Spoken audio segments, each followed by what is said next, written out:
Oh, my friends, we are back. We are back with each other. We are going to go through this. Now, over the weekend, you guys know I was going through the insanity with the LISS. I have a list sometimes. Long Island serial killer. And a lot of people were like, what do you think about this? Well, you got my responses, and I said, I think it's a hoax. Now, I got sucked into the Rudy situation. Hoax. I got sucked into the Dominic situation where he said he got burnt by his friends in the apartment. Hoax. So when I came across this and I saw there was no APB or anything looking for the toddler, well, the red flag factory was out of material because I knew right then something was not adding up. Then I saw a lot of praise the Lord, she's been found. Then I saw the $63,000. Now, let me tell you, I could be wrong about all of this. Let's go through the 911 call. I have never known of a kidnapping victim that sees a toddler that nobody else on a very busy interstate did not see. Then goes to Target to get snacks, and then shows up a couple of days later. Let's go through the 911 call, and then we're going to listen to the press conference. It's going to be 459 South, mile marker 10. It's going to be a child walking on the 3 or 4-year-old child walking on the side of the interstate next to her. Pass. Police are en route. Unresponsive female is breathing. It's going to be 459 South, mile marker 10. It's going to be a child walking on the 3 or 4-year-old child walking on the side of the interstate next to her. That moment you all first laid eyes on her again, what? Okay, so you heard the 911 call. We're going to listen to it again while we're waiting on the press conference. Because I'm telling you, something's not passing the smell test. And let me tell you why. If someone sees a 3 or 4-year-old on the interstate, there's going to be helicopters. I'm talking, they're bringing out everything. Dogs, tanks, drones, you name it. Something wasn't adding up to the investigators. Before I go back to it, thank you, Carlee girl. Thank you for the super sticker. Let's take a second and tell everyone good afternoon, hello, hi, howdy. Shake your neighbor's hand.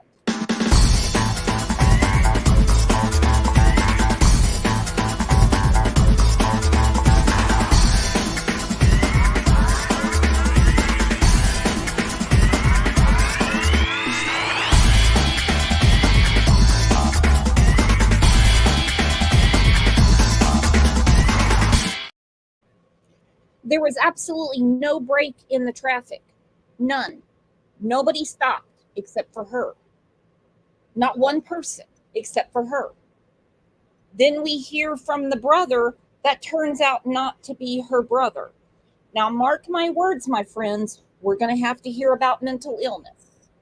We're going to hear that this was about mental illness. Have at it. Have at it. But I'm telling you, I was not going to get sucked in on this one because, I'll tell you what, I've been fooled too many times by some of these people.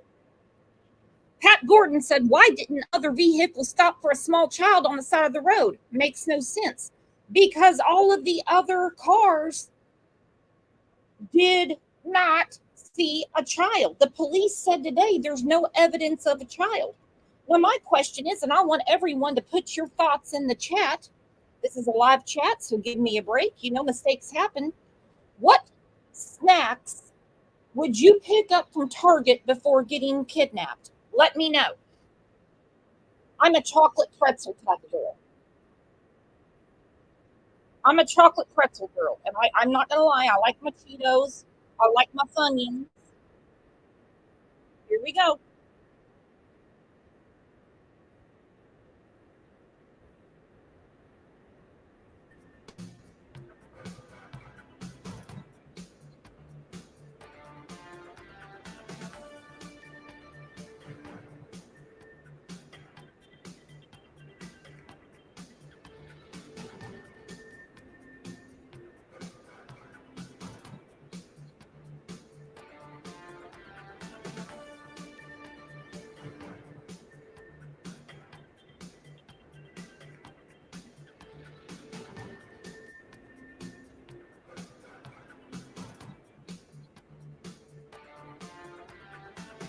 WFLA Now will begin momentarily.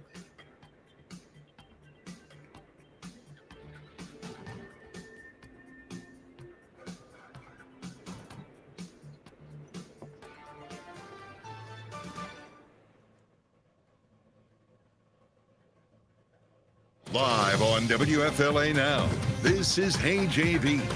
Here's JB Buno. We are less than an hour away from answers in the Carlee Russell mystery. What exactly happened to the 25-year-old Alabama woman who vanished for more than 2 days after she said that she saw a toddler on the side of I-459 in Hoover? Well, Hoover police, they have called an afternoon press conference. A press conference will be streaming live across all platforms here on WFLA Now. Hello, folks. Welcome back into the Stream Center here on WFLA Now. JB here with you live on WFLA.com, the WFLA app, and hello to our YouTube live audience waiting patiently as we get things ready for this afternoon press conference from Hoover PD in Central Alabama, where we're expected to get more answers as to what exactly happened with Carlee Russell. This was an urgent search that was conducted by authorities in Central Alabama Thursday night into Friday all day into Saturday, when Saturday night, according to authorities, after she vanished on Thursday and was missing for a period of approximately 49 hours, she returned. Video captured her walking down the street, according to police, and returning on foot to her parents' house, where she had a quick exchange with her parents, and then she was quickly sent over to the hospital where she was treated and then released. But exactly what happened with Carlee Russell when she was missing, whether or not she actually saw a toddler on the side of the interstate, and whether or not she was actually abducted, that all remains unknown. But the public and, of course, the media have been pressing Hoover PD for answers, and we're about an hour away, or less than an hour away, about 45 minutes away now, from getting perhaps the answers to the questions that we are so desperately asking on social media, because social media on this story, if you've been paying attention to Carlee Russell's, I guess that has been trending on Twitter. The hashtag Carlee Russell has been just going all over the place on social media. A lot of things are being said, but a reminder to our audience here, we have not gotten a whole lot from police. And we understand that the reason we haven't gotten a whole lot from police since Carlee Russell turned up on Saturday night is because there hasn't been a statement provided, a lengthy statement, if you will. Carlee speaking with the police department, providing them with her recollection of what transpired in that 49 hours that she was missing, and so many people were desperately searching for her. We hope to get more, and as to whether or not in the last several hours that statement has been provided, we do not know. Everything is going, of course, building up to this 3:30 Eastern, 2:30 Central press conference in Hoover, Alabama. We're going to spend the next 40 or so minutes going over your questions, your comments, talking about what we have found out even in the last 24 to 48 hours on this story. There we have now the video, the traffic video that we were unable to show you. We're going to hear from Talitha Russell, as we present you with everything that we know up until this point, so that when we do get that press conference coming up at 3:30 Eastern, 2:30 Central, we are prepared with all the facts, what we know, and of course what we do not know. So saying hello to our audience. We had some comments come in on YouTube Live as we were in Countdown. People were asking, my goodness, Well, JB, why do you have so many screens? What is up with all the monitors? That was one of the questions I saw with a lot of question marks trailing behind it. And the reason is very simple. The Stream Center here is built and equipped to be able to access camera feeds, news feeds from all around the country. We understand that live streaming and having news in the palm of your hand, news right now, not later on tonight, but news in the immediacy of the moment is obviously so extremely important to our audience. So using the Stream Center, I have a lot of screens here because I look over at this screen and this screen as well to monitor all the different feeds from camera crews really across the country, not just with the Carlee Russell story, but we're talking about breaking news developments in really any section of the country, any section of the world.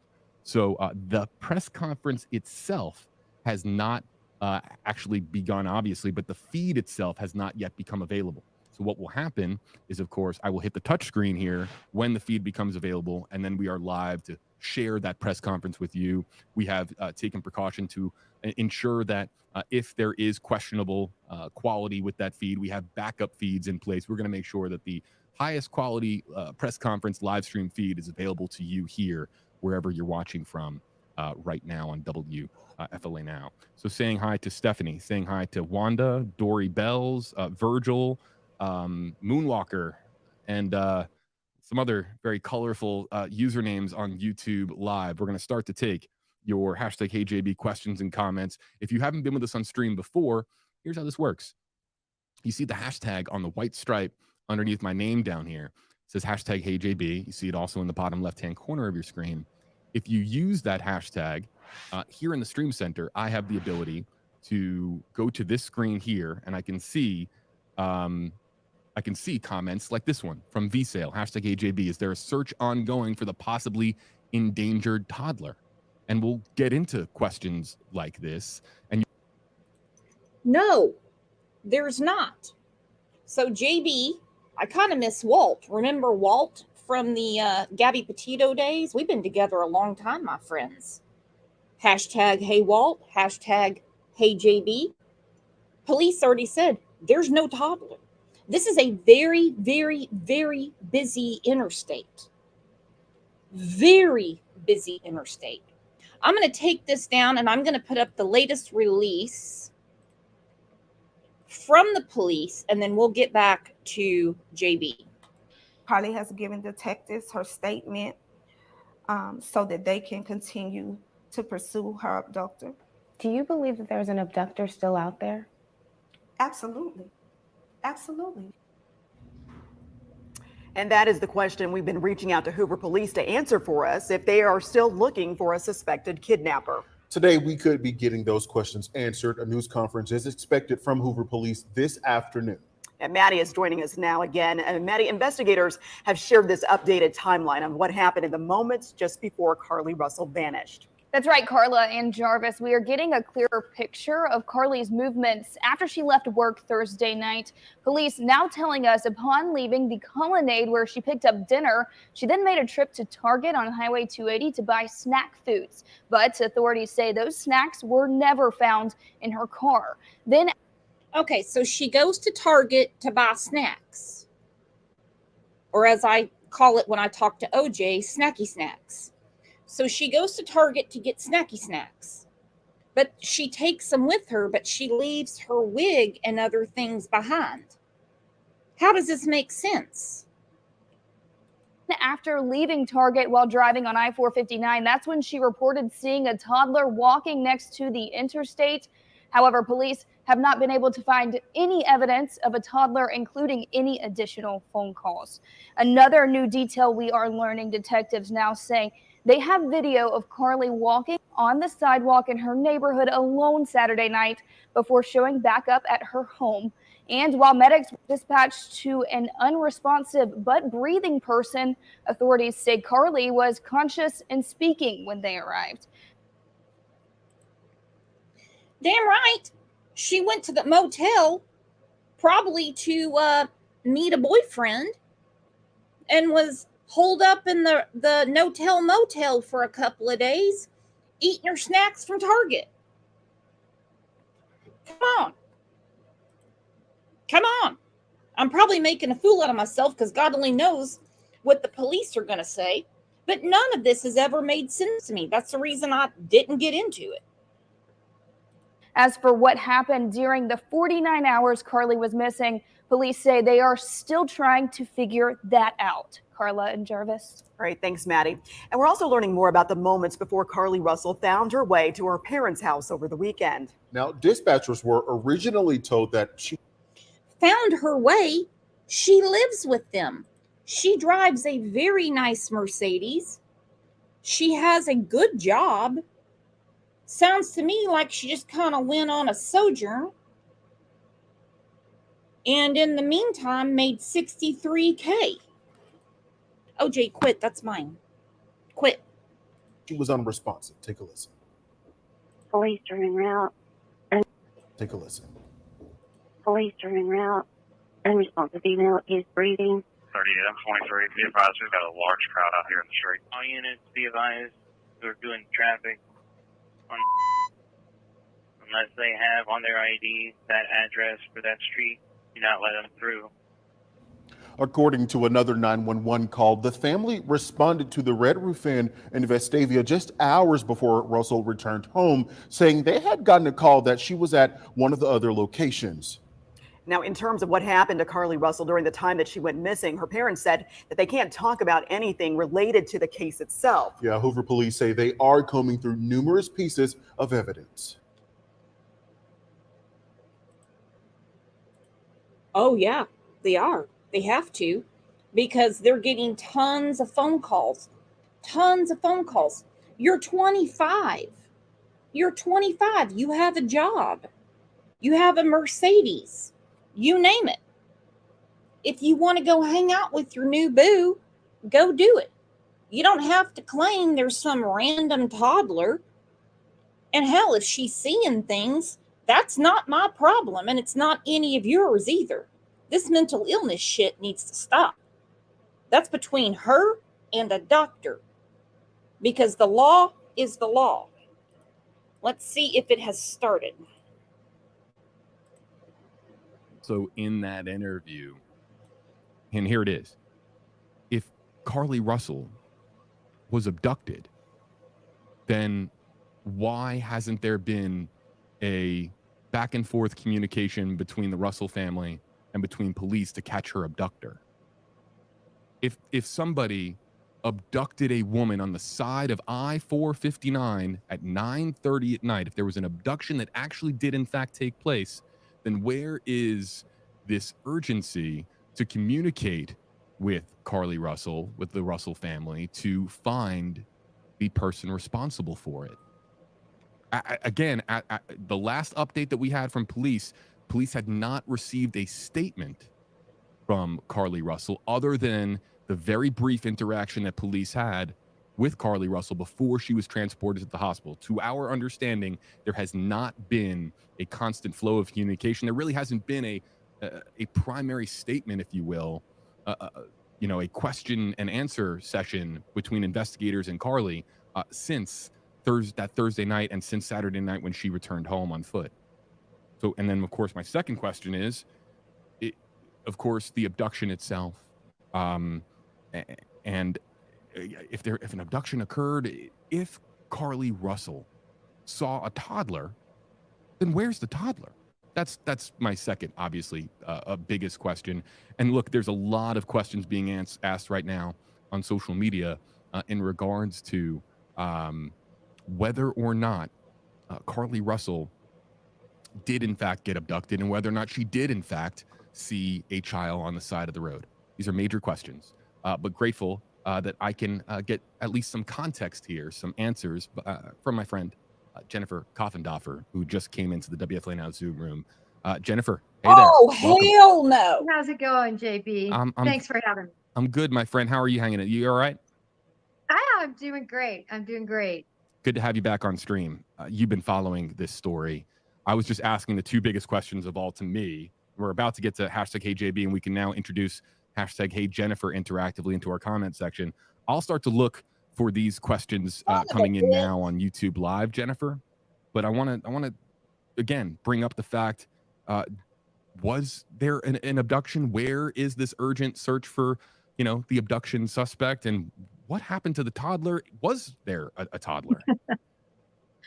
Well, JB, this, in all seriousness, this is one of these cases where the initial evidence that we can see could point in a few different directions, right? I mean, this could have been a health crisis, mental health crisis. This obviously could be a hoax. And there is some possibility that this actually could have been an abduction. But as we get more and more revelations, I think that percentage of that being the situation is falling off the map. I think what's really interesting to me is this new nugget of information, Jennifer, about the stop at Target and picking up snacks, but then those snacks weren't found in the vehicle. So that, of course, is a very curious tidbit, because what happened to those? Okay, I'm just gonna leave that sit for a second. My God. It could be a hoax. We could have a mental health crisis. This is going around on Twitter, and I absolutely love it. I found Papa Roger in the Brian Kohlberger case. There you have Jennifer Coffindaffer looking like the Papa Roger. As you know, she has also been weighing in on the serial killer in New York. Take a glimpse of that, because this is hilarious. God. Jennifer Coffindaffer is our idiot of the week. I'm going to explain why. Give me a second.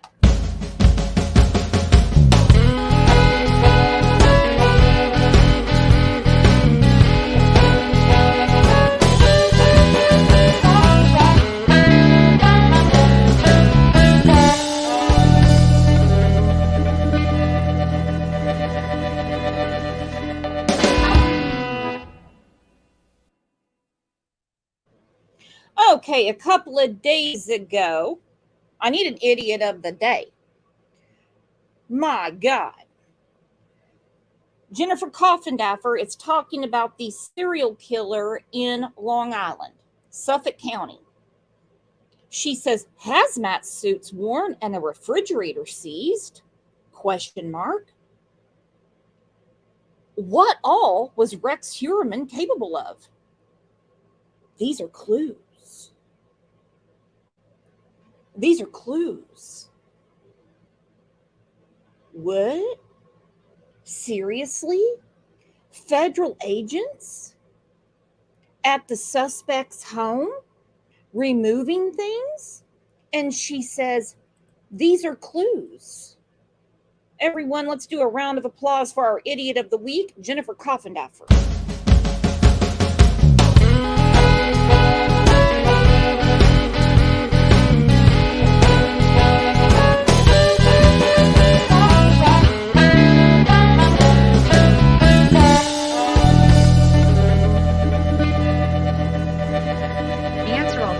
But it doesn't, because there's a hiatus in time.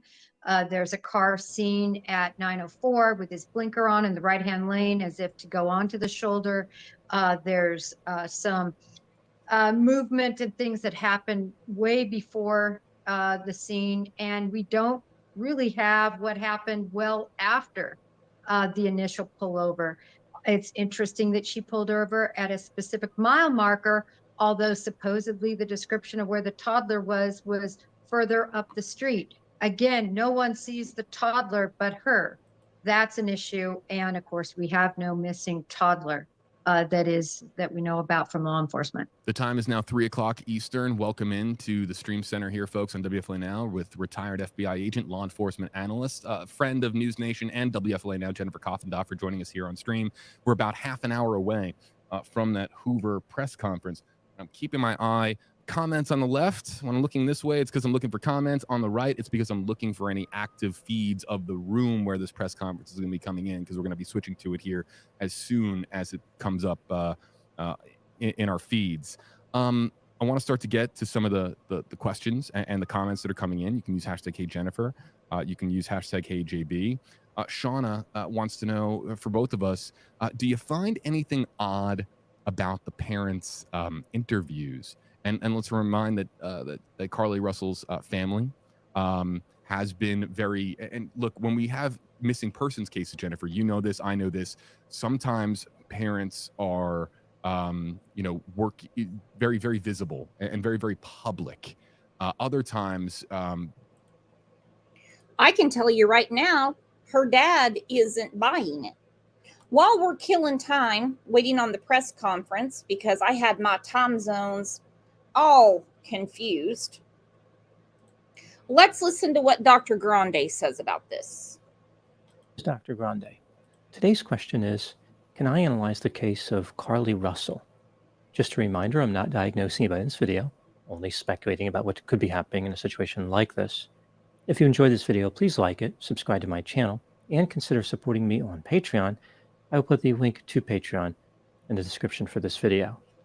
First, I'll look at the background of this case. It's quite brief. Move to the timeline of the incident, then offer my analysis.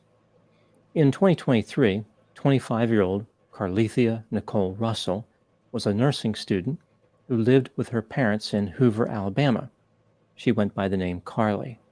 The city of Hoover is about 10 miles south of Birmingham. Carlee had a bachelor's degree in psychology.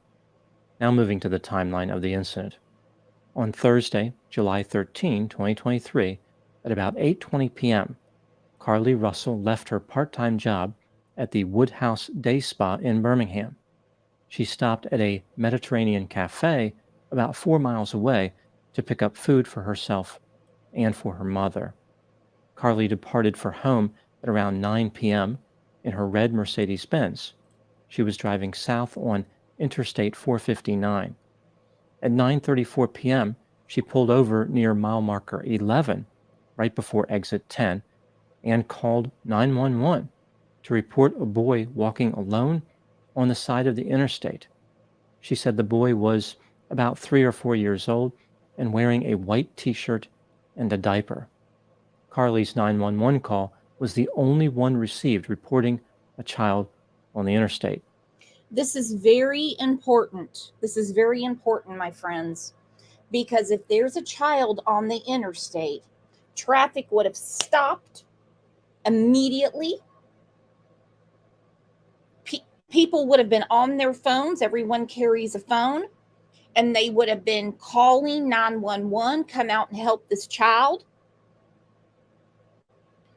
And then next thing you know, she gets kidnapped with her Target snacks.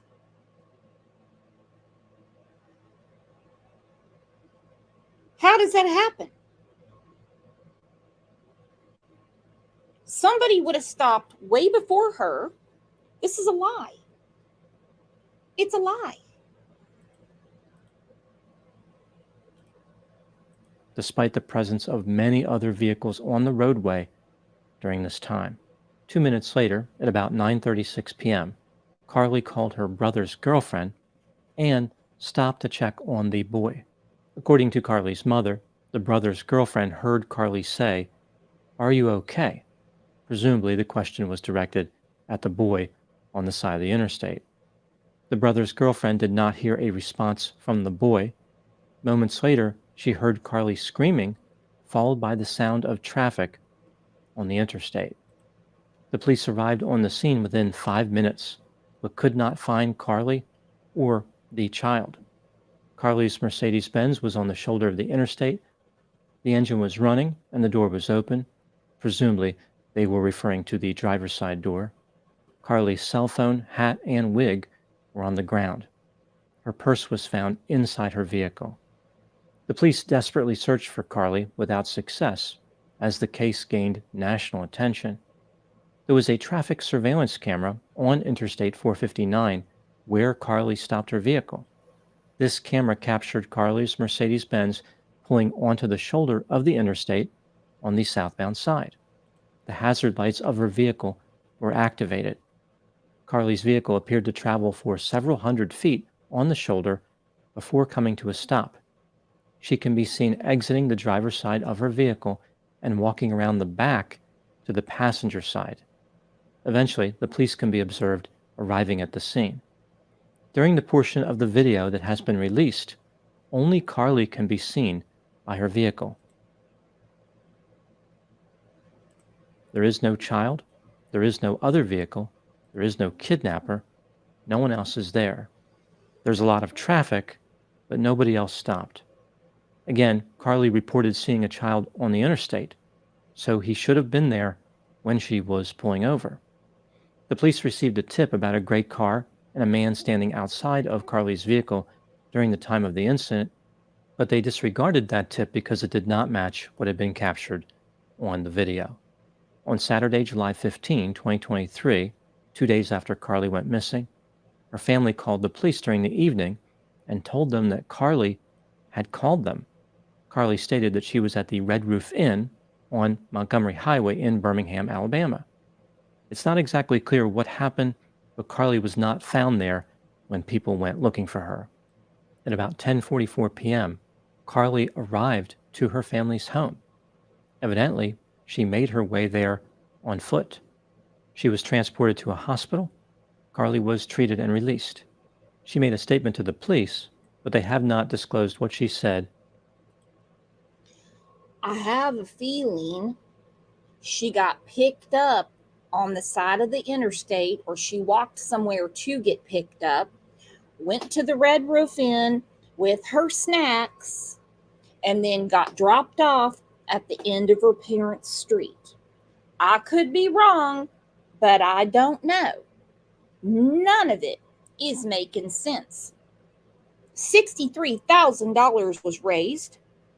This man that's been talking for her, saying he's her brother, is not her brother. So who is he?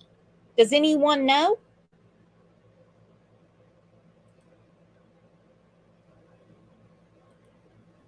Or what she was doing during the 49 hours she was missing. Now moving to my analysis. This case has been controversial. Some people believe Carlee's story. Other people have compared it to the case of Sherry Papini. This is a not so subtle way of implying that Carlee was lying and staged her own kidnapping. In addition to these two theories, there are those who believe that Carlee may have experienced a mental health episode. So there was no kidnapping, but there was no lying either. Carlee did not understand what she was doing. Let's take a look at the evidence both for and against the idea that Carlee was kidnapped, starting with the factors that support this theory. Carlee called 911 and said there was a boy on the side of the interstate. She also called her brother's girlfriend and said the same thing. Carlee was studying to be a nurse. In general, nursing students are thought of as honest and as having integrity. It is a helping profession. There are several reasons to believe that Carlee was inclined to tell the truth. Carlee was captured on video stopping her vehicle on the interstate, which is consistent with her 911 call. Carlee left her vehicle and other property behind, which is what would most likely happen during a kidnapping. If Carlee did not encounter someone else on the side of the interstate, how did she get away from the area before the police arrived? Again, they were there within 5 minutes. Even though there was no kidnapper captured on video surveillance, it's possible that Carlee was kidnapped. Perhaps the assailant arrived outside of the time frame of the video, which was released to the public. There appears to be a gap of a few minutes between when her car stopped and when the police could be seen arriving. It's also possible that Carlee made her way to an adjacent neighborhood and was kidnapped there. This would explain why the kidnapper was never seen. As far as the absence of a boy on the video surveillance, maybe Carlee was simply mistaken. When she stopped to help the person who she thought was a boy, it turned out to be a kidnapper. Now moving to the factors that contradict the theory that Carlee was kidnapped. Other than Carlee's Mercedes, no other vehicle can be seen stopping along the interstate in the surveillance video. There was no boy on the video, not on the side of the interstate or anywhere else in the area. Even if the camera somehow missed the child, it's difficult to believe that no other motorist would have reported seeing him. it is unusual to see a toddler on the interstate.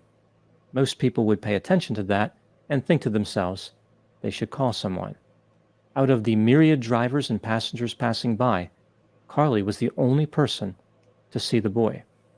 Prior to stopping her vehicle, Carlee drove for several hundred feet on the shoulder with her hazard lights on. How could she have seen the boy from that distance? So she was the only person to see the boy, and she saw him at an incredible distance.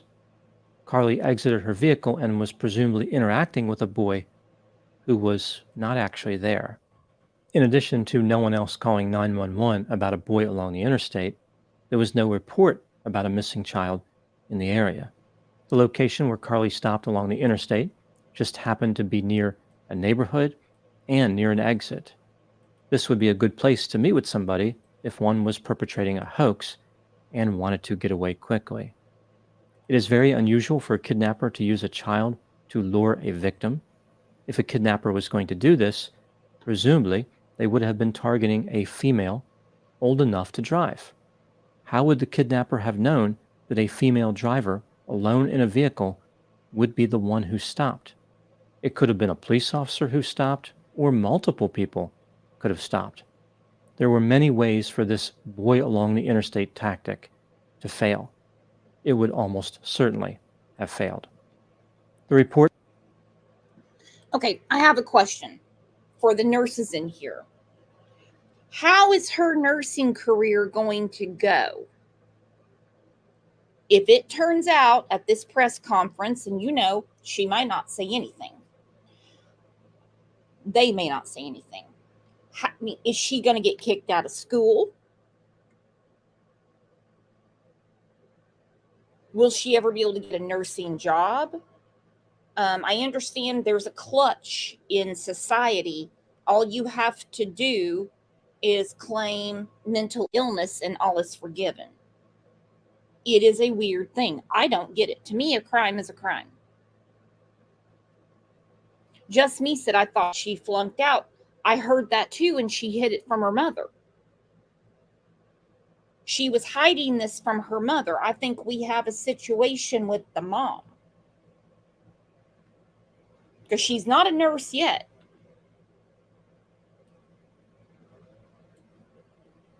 Multiple people could have stopped. There were many ways for this boy along the interstate tactic to fail. It would almost certainly have failed. The report about Carlee being at the Red Roof Inn seems suspicious. Maybe she was never there, but if she was, why would a perpetrator bring her there? Was he trying to make sure that Carlee had an even more disappointing kidnapping experience than expected? Also, why would he let her make a phone call? It's like this assailant forgot to read the kidnapper's handbook. When Carlee returned to her parents' home and made a statement to the police, why didn't the police immediately arrest the assailant? One would think that this would be a priority, mostly because of the kidnapping part. The police clearly know more information than they made public. If there was really a kidnapper on the loose, why haven't they notified the public about the danger? It seems like they don't believe there is a danger.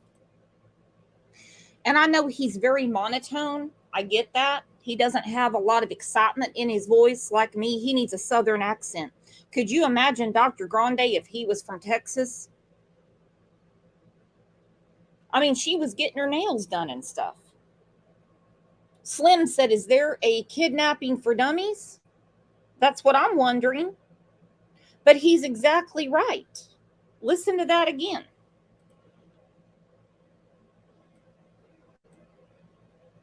Mostly because of the kidnapping part. The police clearly know more information than they made public. If there was really a kidnapper on the loose, why haven't they notified the public about the danger?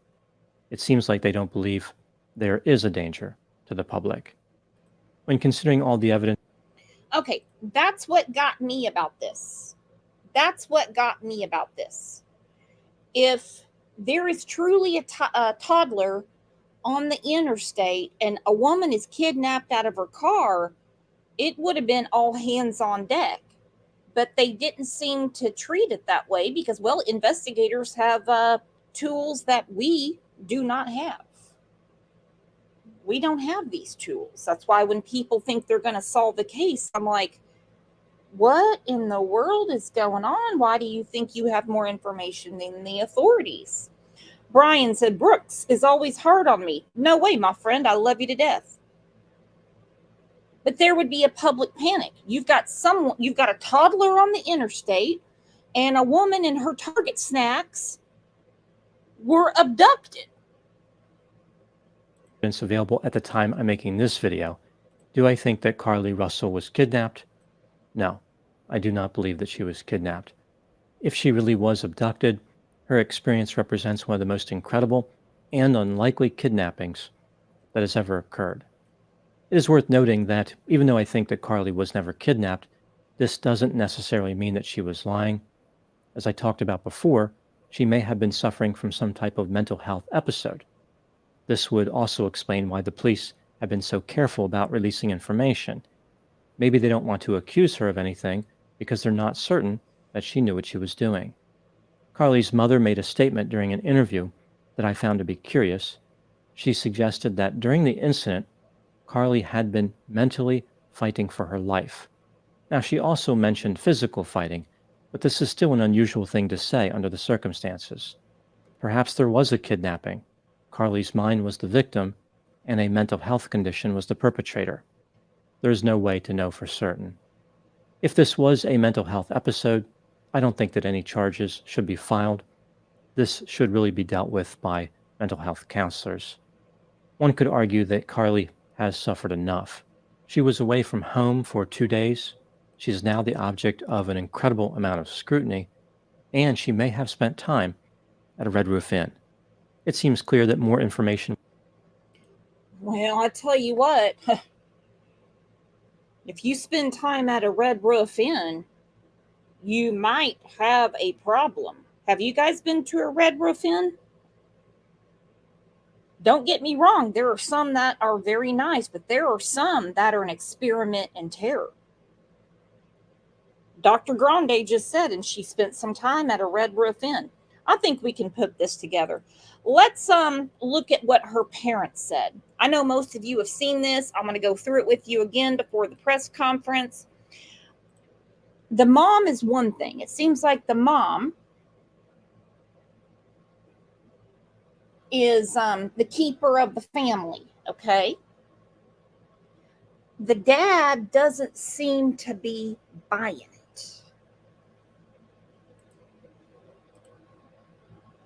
JM said, I like Dr. Grande's humor. Me too. He had to throw in that Red Roof Inn. And he said, instead of pressing charges, she might need, mental health therapy. You got $63,000 raised by her brother in Christ, supposedly. She made a false call to 911. The money, according to GoFundMe, has not been refunded, has not even been requested to be refunded. So let's see what her parents say. That moment you all first laid eyes on her again, what was it like? To me, just so much joy. This morning, in an exclusive sit-down with NBC News, the parents of 25-year-old Carlee Russell are speaking out, describing the moment their daughter appeared on their doorstep after being missing for more than 48 hours. What did you do when you saw her? We tried to hug her as best we could, but I had to stand back because she was not in a good state. So we had to stand back and let medical professionals work with her. But it's okay. Last Thursday, police say Carlee called 911 to report a toddler walking alone on the interstate. She pulled over while on the phone with a family member who described hearing Carlee scream. Her vehicle's unlocked, running, all her personal belongings except for her phone. On the scene, police found no sign of Carlee or a child, and they say no children were reported as missing during that time period. The Russells waited in agony until Saturday night. there were actually just so many calls and texts from people who maliciously lied to us. I just didn't know. Well, how did they get their phone number? How did they get their cell phone number? That is not public information. Now, I have a question for those of you that are in the healthcare industry. She was treated and released at the hospital. They checked her out. They booted her out the door. It's a reputable hospital. So if she was having some sort of mental health crisis, wouldn't they have kept her? I don't know. Would they not have put her under some kind of hold? Look at the dad's face. He's looking at mama going, no. No, look at his face.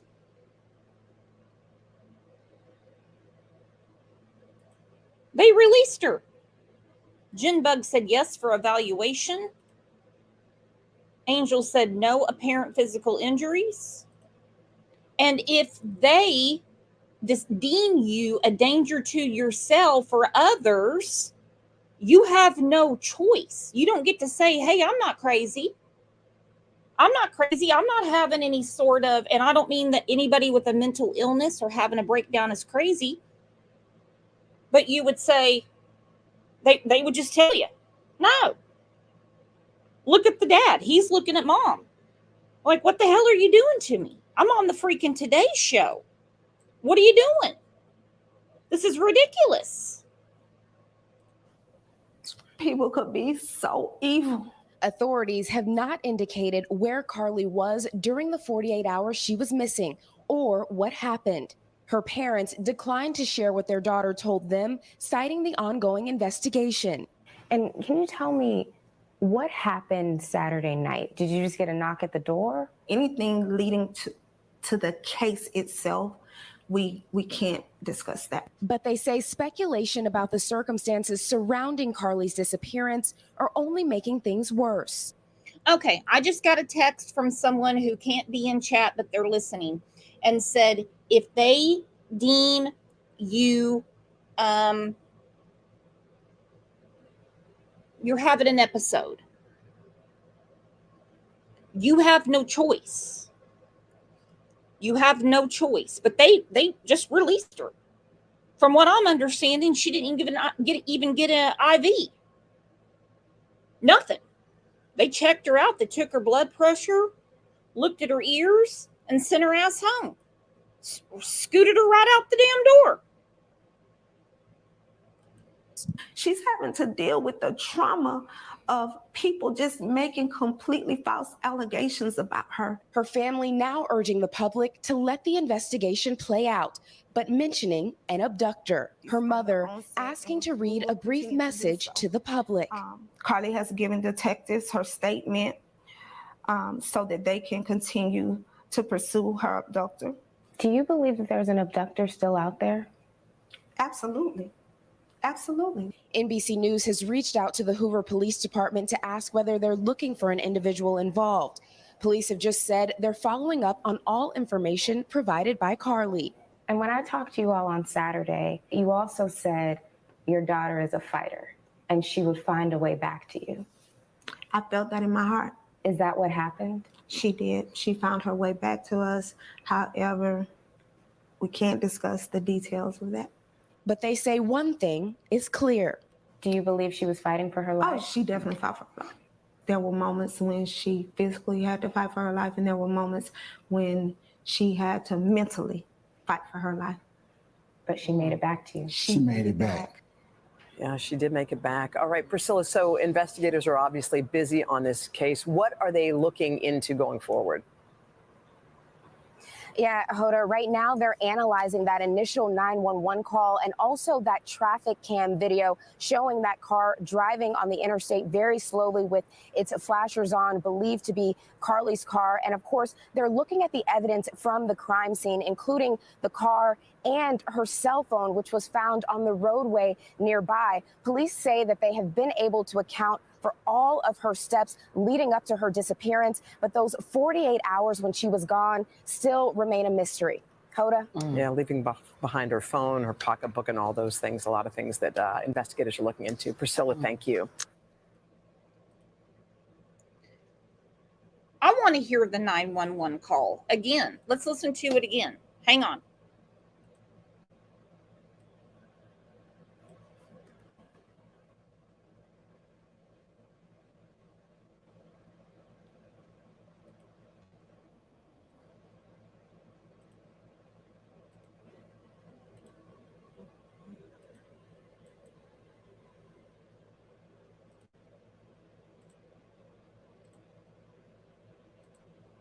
.459 South, mile marker 10. It's going to be a child walking on the 3 or 4-year-old child walking on the side of the interstate next to her. Pass. Police are en route. Unresponsive female is breathing. It's going to be 459 South, mile marker 10. It's going to be a child walking on the 3 or 4-year-old child walking on the side of the interstate next to her. But there was no child. Nope. All right, let's see what they say. Let's go. Step, what happened? And we'll ask, there will be a formal interview process. To our understanding, up until this point, according to police, they have not interacted with Carlee Russell since she turned up and gave an initial statement on Saturday night before she had to go to the hospital there, UAB Hospital, for treatment. She's been released since, but she has still not had interaction or that formal interview with law enforcement, at least based on the most recent communications that we have from the Hoover Police Department. If something has changed, we're about to find out about it. But what we've got to do now, folks, because the time is now officially 3:30 Eastern, okay, what we're going to do is we're going to bring up audio here. I have to stop taking questions and comments. What we are going to do is we're going to stay here with you live after the press conference to, go through exactly what we've learned, and also to what we haven't found out and what remaining questions still persist. So after the press conference is done, don't go anywhere. Let's bring up audio here for the first time. Mic check 1 2. Mic check 1 2. Mic check. Everybody give me a thumbs up. I just want to make sure we're good. Mic check 1 2. Mic check 1 2. We're in the city of Hoover, Alabama. 1 2 3. All right. Right at 2:30 now. Always appreciate a good mic Central check. Daylight Time. Everybody good? Everybody good? Mic check 1 2. Mic check. We're getting very close. Mic check 1 2. Mic check. You're good, Mike? Mic check. You You're see good? her saying You that we're good? getting close. There's Everybody's good? a lot You of good, sir? anticipation In the for this great? because so many days have passed since Carlee Russell turned up. People want to know what happened. Again, one of the big reasons why people really were Mic so check, honed 1 in on 2. this story. Mic check 1 2. I'm just I going to think mute he's for a second. One of the reasons that people were so honed in on this story was because it was a missing person. It was a call to action. People just wanted to help find Carlee Russell safe and sound, but a good Samaritan as well. Official 2-minute warning from right now. Okay, 2 minutes. So that's the official 2-minute warning from Hoover Police. But again, it's a woman who called 911, says that she was doing the right thing by reporting a toddler on the side of the road, pulling over on the side of the interstate, getting out of her vehicle, checking on the toddler when a friend on the other end of the call heard a scream, and Carlee Russell vanished. There's been endless speculation since then, but I think it would be helpful to everybody to put away for the next few minutes over the course of this press conference, put away all the speculation for a moment, because this is now an official police update that we are getting from Hoover, Alabama, where we're going to finally learn some answers as to what exactly happened to Carlee Russell in the 49 minutes that she was missing, 49 hours, apologies, Freudian slip, 49 hours that she was missing, and what exactly went on during those 49 hours. And also, too, was there an abduction? Is there a toddler out there that we need to be searching for? What is actually the truth of what happened Thursday night into Saturday night? We're about to find out here. We're going to go full screen, folks. After this press conference is over, we're going to be taking your hashtag HJB questions and comments across all platforms, and also trying to figure out the sense of what we have learned and separating fact from fiction. The very latest on this story on WFLA.com. We're now live across all platforms here on WFLA Now.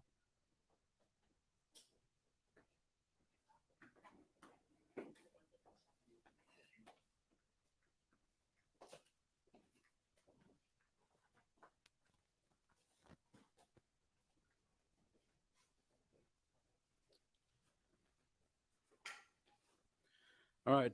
Good afternoon and welcome to the Frank and Pam Bearfield Training Center. I'm Captain Keith Sescaleba. That's spelled KeithCzeskleba with the Hoover Police Department. Joining me at the podium today will be Hoover Mayor Frank Brocato, spelled Brocato, and Hoover Police Chief Nick Durzis, spelled Derzis. You may also hear from Lieutenant Daniel Lowe, spelled Lowe, of the Hoover Police Investigations Division. Mayor Brocato will make a brief opening statement, and then Chief Durzis will read a prepared statement. After Chief's statement is complete, there will be an opportunity to ask a few questions regarding this investigation. Keep in mind that this is still an ongoing investigation, so there may be some questions that we cannot answer. With that, I will turn it over to Mayor Brocato.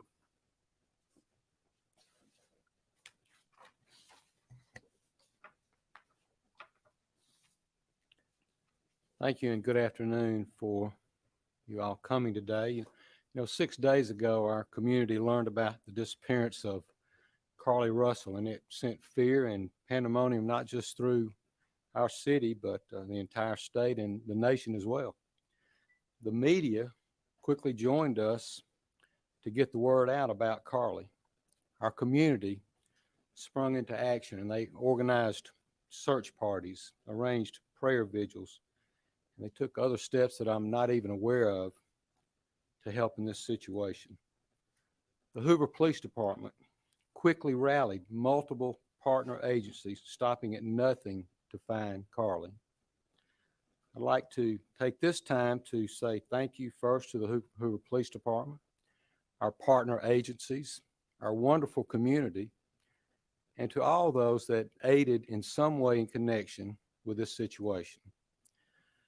As the days have gone on and more information has been shared, we know everyone has questions. The Hoover Police Department is known for being very methodical and thorough with their investigations. For that reason, we did not feel comfortable speaking in detail publicly until now. It is important that we share this information now so that our community can be put at ease. So at this time, I'll turn the microphone over to Hoover Police Chief Nick Durzis. Thank you. Thank you, Mayor. Thank everyone for being here today. Besides me stands the team who played a significant role in this investigation. I want to thank our department, members of surrounding local law enforcement agencies, the FBI, Secret Service, United States Marshals, and ALEA for their assistance in this case. We said from the evening of July 13th, our focus would be the safe return of Carlee Russell. That occurred on Saturday, July 15th, approximately 49 hours after she called 911 and disappeared. From that point, our focus has been to determine Carlee's whereabouts during that time and what exactly took place. Let me say up front, this investigation is not over. We're still working this case, and we'll work in this case until we uncover every piece of evidence that helps us account for the 49 hours that Carlee Russell was missing. However, through the public interest, and in some cases, public fear that this story has generated, we owe it to our citizens to tell them the facts that we have uncovered. So I will give you the facts that we know today. On July 13th, at approximately 8:20 p.m., Carlee left work from a business at the Summit. Surveillance video from her place of employment shows Carlee concealed a dark-colored bathrobe, a roll of toilet paper, and other items belonging to the business prior to her departure. She ordered food from Tzatziki's at the Colonnade and traveled there. She then traveled to Target on 280, where she purchased some granola bars and Cheez-Its. From there, she remained in the parking lot at that shopping center until 9:21 p.m. when she drove to I-459. Carlee communicated on her cell phone with individuals known to her while on her path of travel up to the point of calling 911 at 9:34 p.m. And at this time, we will play the 911 call in its entirety.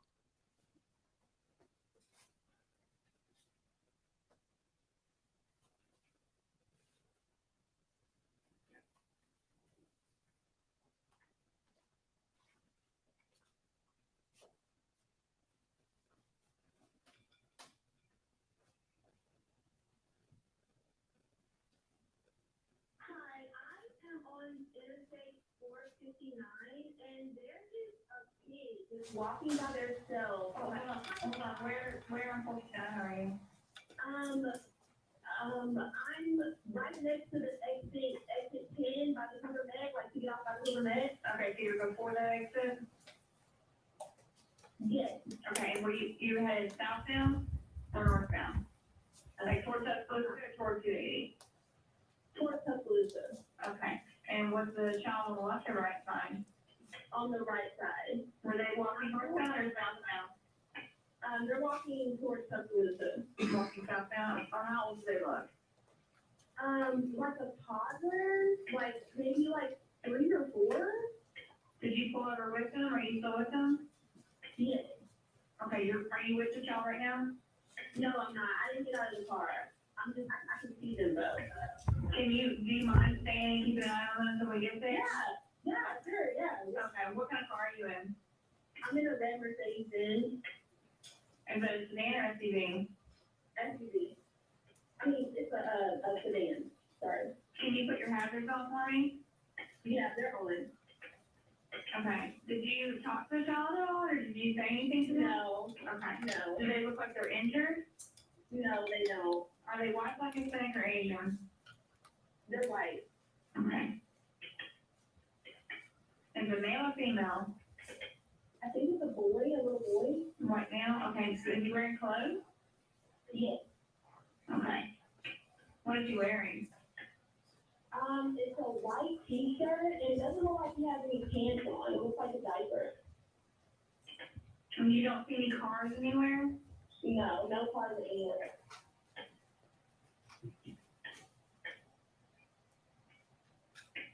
Okay. All right. What's your name? My name is Carlee Russell. And you don't see any injuries on the child from where you're at, correct? No, but I can't really see them that good. Okay, try to keep an eye on them for the best that you can, because I don't want you to lose track of them. Okay. All right, and do they have shoes on? No. Shoes? Not that I can see. I can't really see that one. Okay. All right, I've got them on the way, okay? Just try to keep an eye on them, but officers are on the way, okay? Okay, thanks. Thank you. Okay, Carlee called a relative after speaking with the 911 operator. She went missing during that conversation sometime after 9:36 p.m. Traffic camera footage was obtained, which depicted this portion of the incident, and that footage was analyzed as part of the investigation in conjunction with the 911 call and cell phone data to accurately determine the time frame.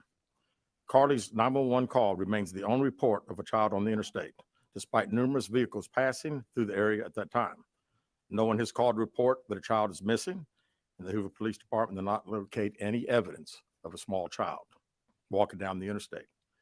Data from Carlee's phone, including her Life 360 app, shows that she traveled approximately 600 yards in her vehicle while she was on the phone with 911, stating that she was following a child. 600 yards. That is 6 football fields straight, 600 yards. The Hoover 911 Center received a second call from Carlee's mother stating that a relative was on the phone with her when they heard Carlee scream, and then they had an open phone line. Hoover police officers arrived on the scene within 5 minutes of being dispatched, and several other officers arrived shortly. They located Carlee's wig and cell phone in the grass near the vehicle. Her purse was located in the front seat of her vehicle with her Apple Watch in the purse. The food she ordered for Tzatziki's was also in the car. The items she purchased from Target, as well as the items taken from her place of employment, were not in the vehicle, nor were they located anywhere around the scene. Hoover police deployed all available assets from the point in the search for Carlee. Additional resources were called in to include our own drone unit, crime scene investigators. Numerous detectives responded to the scene. Throughout the day Friday, officers from surrounding local and federal agencies assisted Hoover police in the search for Carlee Russell. Officers returned to the scene on 459 to conduct a thorough line search for evidence. K-9 teams from the Jefferson County Sheriff's Department responded to check for any sign of Carlee, the child that she claimed to see, and anything else that could be considered evidence in this case. Those searches all turned up empty. Private citizens, including search parties organized by her family, friends, began looking everywhere that they could to find any trace. These searches took place throughout the day Friday and again on Saturday, yielding nothing. At 10:44 p.m. on July 15th, the Hoover 911 center receives a call from Carlee's residence stating that she returned home on foot. In subsequent investigations, detectives obtained surveillance footage of Carlee walking down the sidewalk alone prior to arrival at her residence. She was conscious and speaking with paramedics when she was transported to UAB. Detectives were able to obtain a brief statement from her prior to being treated and released. During the statement, she told detectives that while traveling down the interstate, she saw a baby walking down the side of the road and called 911. She stated when she got out of her vehicle to check on the child, a man came out of the trees and mumbled that he was checking on the baby. She claimed that the man then picked her up and she screamed. She stated he then made her go over a fence. She claims he then forced her into a car, and the next thing she remembers is being in the trailer of an 18-wheeler. She stated that the male was with a female. However, she never saw the female, only hearing her voice. She also told detectives she could hear a baby crying. She told detectives the male had orange hair with a big bald spot on the back. She said she was able to escape the 18-wheeler and fled on foot, only to be captured again and then was put in a car. She claimed she was then blindfolded but was not tied up because the captor said they did not want to leave impressions on her wrists. She said that they took her into a house and made her get undressed. She believes they took pictures of her, but she does not remember them having any physical or sexual contact. She stated the next day she woke up and was fed cheese crackers by the female. She said the woman also played with her hair, but could not remember anything else. At some point, she was put back in a vehicle she claims was able to escape while it was in the West Hoover area. She told detectives she ran through lots of woods until she came out near her residence. During this interview, detectives noted that Carlee had a small injury to her lip, and she claimed that her head was hurting. She also had a tear in her shirt. Detectives also noted that she had $107 cash in her right sock. Out of respect for Carlee and her family, detectives did not press for additional information in this interview and made plans to speak with her in detail after giving her time to rest. Detectives continue analyzing data from Carlee's cell phone that was left behind at the scene. We enlisted the help of the United States Secret Service in conducting this analysis. Part of what data includes several internet searches in the days leading up to their disappearance that I think are very relevant to this case. On July 11th at 7:30 a.m., the term, "Do you have to pay for an Amber Alert?" was searched. On July 13th at 1:03 a.m., the day of her disappearance, the term, "How to take money from a register without being caught," was searched. On July 13th at 2:13 a.m., the day of her disappearance, the term Birmingham bus station was searched. On July 13th, 2:35 a.m., a search for a one-way bus ticket from Birmingham to Nashville was conducted with a departure date of July 13th. On July 13th at 12:10 p.m., a search for the movie Taken, a film about abduction, was conducted. There were two searches related to Amber Alerts on a computer at Carlee's place of employment, including one regarding the maximum age of an Amber Alert. There were other searches on Carlee's phone that appeared to shed some light on her mindset, but out of respect for her privacy, we will not be releasing the content of those searches at this time. We've asked to interview Carlee a second time, but have not been granted that request. As you can see, there are many questions left to be answered, but only Carlee can provide those answers. What we can say is that we've been unable to verify most of Carlee's initial statement made to investigators, and we have no reason to believe that there is a threat to the public safety related to this particular case. Thank you very much. With that, we'll open the floor for some questions. Please raise your hand and I will call on you. Carol. Chief, do you expect any charges against Carlee Russell in connection with the disappearance and in connection with what was taken from the Woodhouse stall? Right now, our focus is to determine those 49 hours. So the investigation continues. So to be perfectly honest with you, that hasn't even entered our mind or been discussed. One more question. Is it surprising to you that the family has not been cooperative in returning to be questioned? Well, I think the family has stated to us that they didn't think that in her mental state right now, because of trauma of the incident, that she's not ready to talk, is what we've been told. Go ahead, sir. Yeah. Question for Chief. You stated that the abductor had orange hair. Was this abductor black male? Was it female? Black female? White female? I believe it's a white male. Am I correct by saying that? Was it ever? Yeah, white male. Is this alleged abductor yet on loose in the Hoover area? Don't believe so. Yes, ma'am. Chief Brittany Dion, WBRC, has a toxicology report been done, and were any drugs or illegal substances found in her system? We have no report of that. Is any indication of mental illness in this case? Not that I'm aware of. There's been a concern in the community that if this turned out not to be a true story, that the next time a young woman of color was missing, that it might not be taken seriously. How would you respond to that? I'd respond to say that we investigate every crime to the fullest, just like we have this one. Was she traveling with anyone? Excuse me. Was she traveling with anyone since the time she disappeared, to your knowledge? And not to my knowledge. Chief, I know you said you weren't able to verify a lot of aspects of the story. Where do you think she went? How would you characterize what happened here?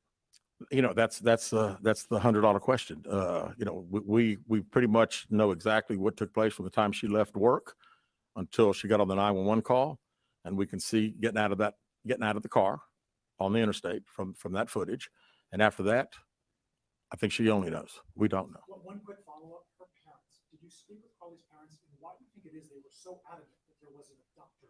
Yeah, I think parents are believing what their daughter's saying, and we've had a very good rapport with the parents, met with them on several occasions. I've talked to them today a few times, and to make them understand that we're under pressure from our community, not only in our community of the state, but nationally when the story hit.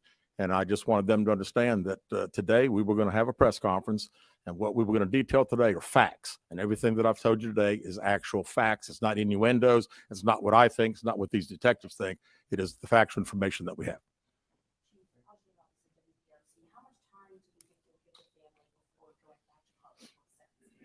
Well, I think our detectives have talked to the parents, and we're ready. We're ready to talk as soon as she's ready. So, you know, she called right now. We're ready.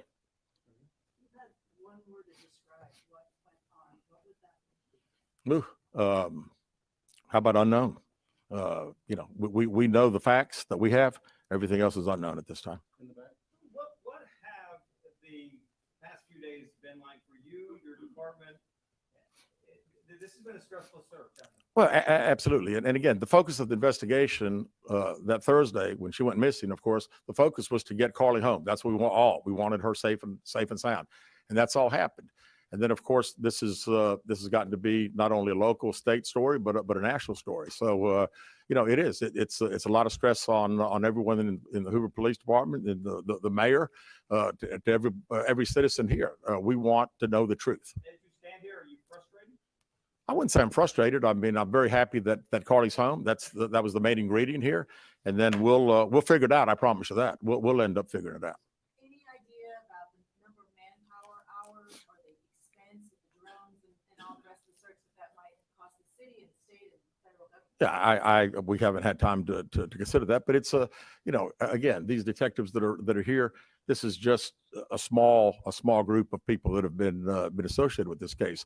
We have put every available resource that we have on this case because we wanted to make sure that we found out everything. We wanted to get her home, and we have. Chief, is there any prior indication of mental health problems? Not that I'm aware of. Can you just expand on the people from the state, federal resources brought in? What were they doing exactly as you all were searching for? Can you just expand on that? Sure. A lot of the from the FBI side, several agents helping us interview. I mean, as you well know, in a case like this, especially when it goes national, we got hundreds and hundreds and hundreds of calls. And when you get those calls, some of them may just be outlandish, but you've got to follow up on them because you never know that you may get that one tidbit. And I'd also say too that we had a great cooperation with the family. The family received hundreds and hundreds of tips, and every time they got a tip, they sent it to us. No, we have not determined that. No. Keith Mims, WAGG 610 Summit Media. Question for Chief. With all of the searches that you mentioned, Chief, that were on Carlee's phone, does that kind of give you an indication of her mind state during this ordeal, 48 hours Yeah. that she went missing? Well, again, we want to talk in facts, and I do think it's highly unusual to the day that someone gets kidnapped, that 7 hours, 8 hours before that they're searching the internet, Googling the movie Taken about an abduction. I find that very, very strange. Yes. Do you feel confident, do your investigators feel confident that you know why Carlee Russell may have done this? No, we do not know. Absolutely not. Chief, can you explain for us, you mentioned that while at Ruby Center, Carlee was on the front line of one, she was traveling 6 football fields, which tells you what?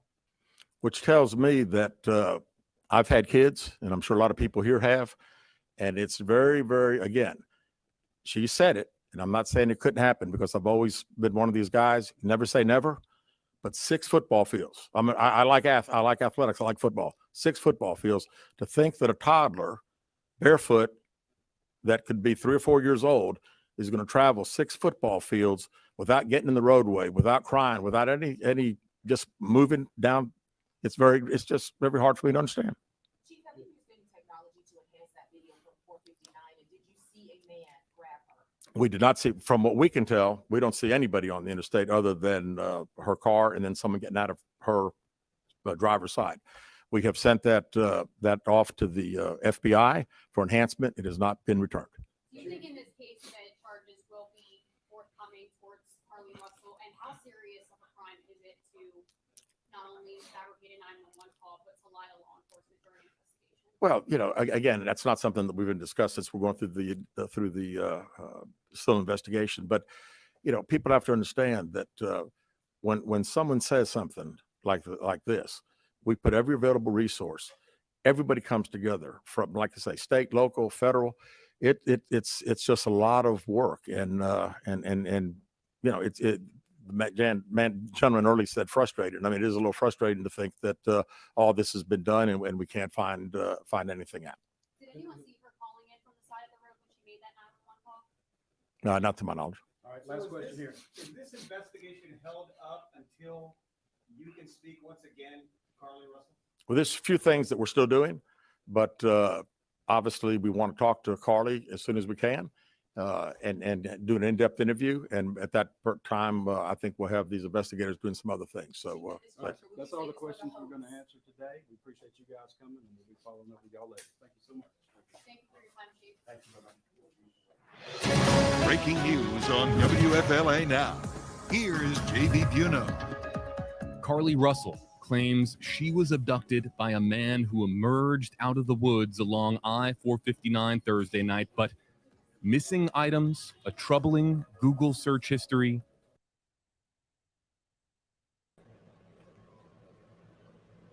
This is ridiculous.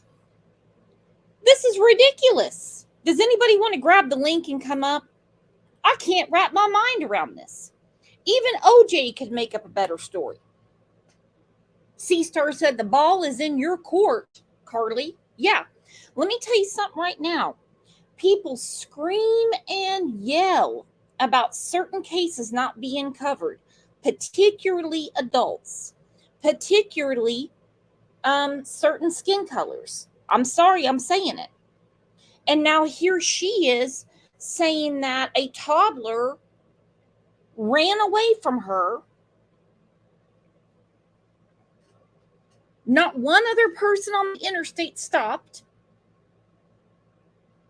And then she was grabbed by some people in an 18-wheeler. She was put in the back of the trailer. Let me tell you something right now. Somebody would have noticed that. It takes a while to open up the trailer doors. You don't have a thing on your fob that just opens them up. So she gets thrown in. They were feeding her cheese crackers, but did nothing sexual with her. She managed to escape, and then they grabbed her again. All right, here's our word of the day. Are you guys ready for the word of the day? This is our secret word of the day. What's today's secret word? Ooh, interesting question. Let's go and ask Cocky.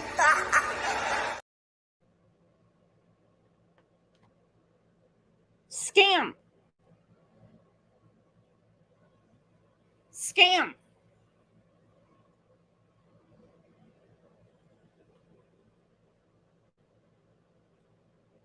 She'd been looking this stuff up.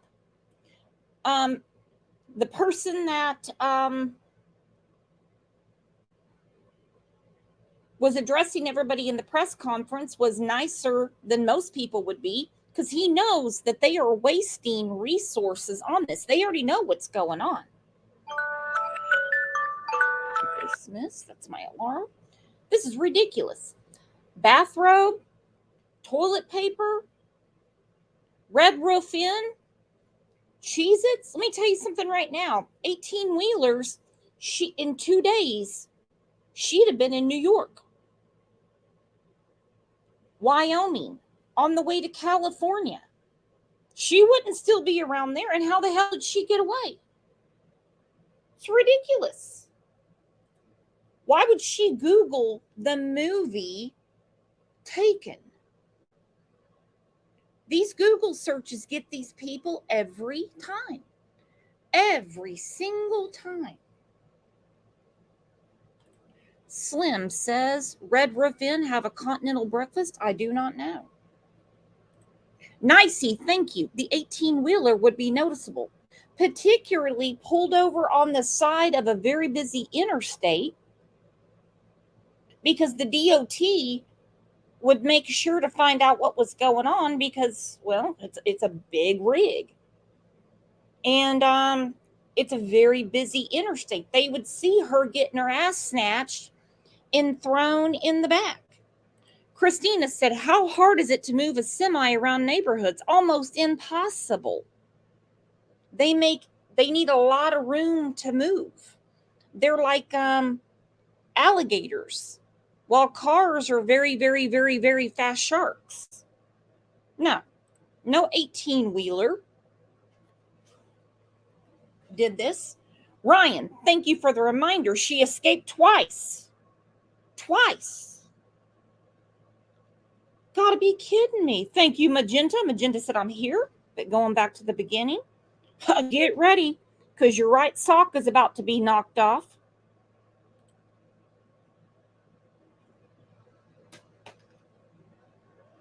I have a headache from this. There better be charges pressed on her, is all I can say. I don't want to hear that she was depressed, got kicked out of nursing school. They're communicating with the parents. They weren't there. Her parents weren't driving the supposed 18-wheeler that doesn't exist. Her parents weren't around the toddler that doesn't exist. And she was treated and released at the hospital. Now, you tell me what hospital is going to treat and release someone who was kidnapped by some crazy truck drivers. They're not. They're not. Even the shittiest hospital in Oklahoma would keep you for a while. She's 25. What's her mama doing talking for her? What's her mama doing talking for her?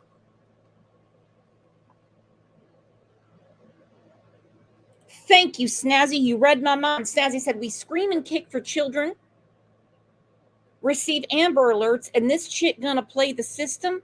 Yeah, she was looking for Amber Alerts. You're exactly right, Snazzy. Thank you for the super sticker.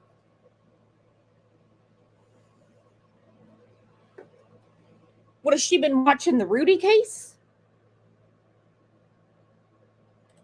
Thank you, Nana. She said, don't forget he picked her up and threw her over a fence. If somebody threw my big ass over a fence, I'd be cut from hell and back. This is like Alexi and her mother. You can tell her mother runs the show. I want to know who set this up. I want to know who set this up, because I'm telling you something right now. This is insane. Who the hell would do this to their local resources? Who would do it to their neighbors? Bananas. She's crazy. What is the word of the day? What's the word of the day, my friends? Scam. The word of the day is scam. Now watch, they're going to come back and say she's got this undiagnosed mental illness, and everybody is going to be jumping on that. Well, I say everybody. A few will. I want to know, what is the method to her madness here? Is it attention-seeking behavior? Was she having problems at school? Problems with her mom? I mean, she's 25 living at home. I'm not saying that's uncommon. I'm pointing it out. 25. In 5 years, she'll be 30. And they're acting like she's a damn kid. Well, we've been talking to the parents. Screw the parents. They weren't in the 18-wheeler chasing a make-believe toddler. They weren't at the Red Roof Inn. According to GoFundMe, nobody's asked for a refund. So where's the $63,000? The hell? My God. All right, before I go, this is what she has been researching. We're going to go through this again because I'm infuriated. Not today, but because I'm infuriated. I'm going to say something that's going to get me kicked right off of YouTube, and you know that's going to happen. This is what she researched. I don't know who you are. I don't know what you want. If you are looking for ransom, I can tell you I don't have money. But what I do have are a very particular set of skills. Skills I've acquired over a very long career. Skills that make me a nightmare for people like you. If you let my daughter go now, that'll be the end of it. I will not look for you. I will not pursue you. But if you don't, I will look for you. Woo! Looking up the movie Taken. I have skills. I have a special set of skills. Well, Carlee doesn't, because I can see this all the way from Birmingham, Alabama, from Oklahoma. We know what her skill is. Nada. Nothing. She can't even make up a story that makes sense. And old boy's trying to be cool with her. He's like, well, you know, when we have kids, yeah, when they're 12, 13, 14, 15, 16. I might meet you in the middle on 17. But at some point you're like, you're grown. I've given you all I got. If you don't have the life skills by now, what the hell am I going to do? What the hell could she have been thinking? I understand she's been having a hard time in school, boyfriend, and all that stuff. You know, you're taking toilet paper, buying Cheez-Its and shit. Come on. Making up stuff that never happened. You're telling me all the times that she escaped this 18-wheeler, she didn't happen to notice the company it is? And they're like, we're still waiting to talk to her. We're still waiting to talk to her. Well, why wouldn't she want her kidnappers put in jail? You can't tell me it's mental illness because, well, they didn't keep her overnight. I checked some blood pressure, took her temperature, checked the ears, and booted her right out the sliding doors. That was it. All right, my friends, I'm going to boot myself out the sliding doors, but not in that way. Going to be back tomorrow talking about Quentin Simon and that nastiness going on with the defense team. I think we're going to go through this press conference again because more things are going to be coming out about Carlee overnight. Even though we know it's a hoax, I still want to discuss it. So make sure your reminders are on so you don't miss anything and we can always hang together.